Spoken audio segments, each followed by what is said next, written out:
Tampok ang iba't ibang produkto mula sa puno ng niyog gaya ng mga pagkain at mga palamuti sa bahay ang matatagpuan sa SM Legazpi City kaugnay ng 4 na araw na Coconut Trade Fair. Sa pangunguna ng Department of Trade and Industry Bicol, inilunsad ang Coconut Trade Fair kung saan mahigit 40 exhibitors ang sumali sa aktibidad mula sa 6 na probinsya ng rehiyon. Malaki ang naitutulong ng DTI sa pag-angat ng kalidad ng mga produkto.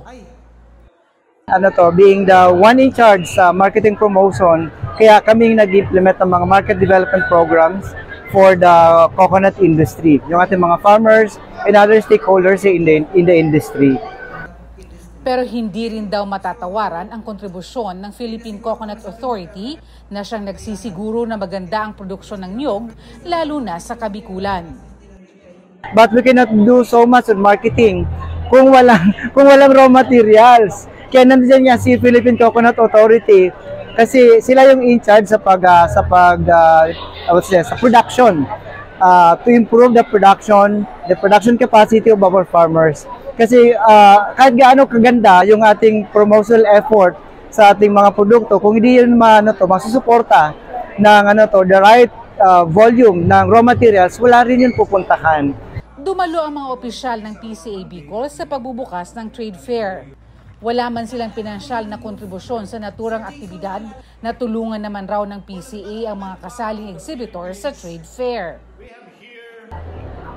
Yung mga coconut farmers, entrepreneurs na nag-display dito, karamihan po dyan natulungan natin together with the Cooperative Development Authority.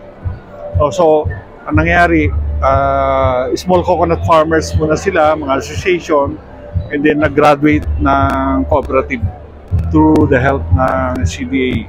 So yan po, tumulong kami sa pag-organisa. Ayon sa PCA, malaki raw ang coconut production ng Bicol na nakabawi na mula sa mga pananalasa ng mga nakaraang bagyo. Estimate namin sa buong Bicol nakaka-produce tayo ng 2 bilyong nyog, 2 billion nuts per year, entire Bicol. And we are, yung mga nag-aangkat na iba-iba, buo, copra, and everything, we quantify that, mga close to 500 million nuts. Papuntang karamihan dyan, pupunta sa Lucena, nandyan yung malalaking gilingan eh. Yung iba, buko and everything. Yung iba, domestic consumption. Meron tayong, out of the 2 billion, meron tayong reserbang mga more than 600 million nuts. Kaya nga po, yan ang dahilan kung bakit yung Primex dati sa Lucena yan, yung Peter Paul sa Sorsogon, dating Candelaria yan, nag-put up sila ng dito. And recently, nagbisita yung administrator namin dito, nakita niya na hindi problema ang raw material dito sa Bicol. Sa pagtutulungan ng dalawang ahensya ay masisiguro na mas panglalago ang coconut industry sa riyon. Kasama na rito ang pag-usbong ng mga bagong produkto mula sa puno ng niyog. Magtatagal ang trade fair sa Agosto 27. If you have time, please visit SM City, 3rd floor dito sa my food hall.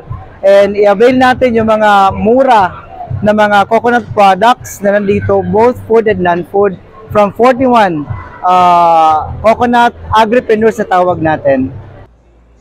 Irene Perol Haymalin para sa Bicol.ph.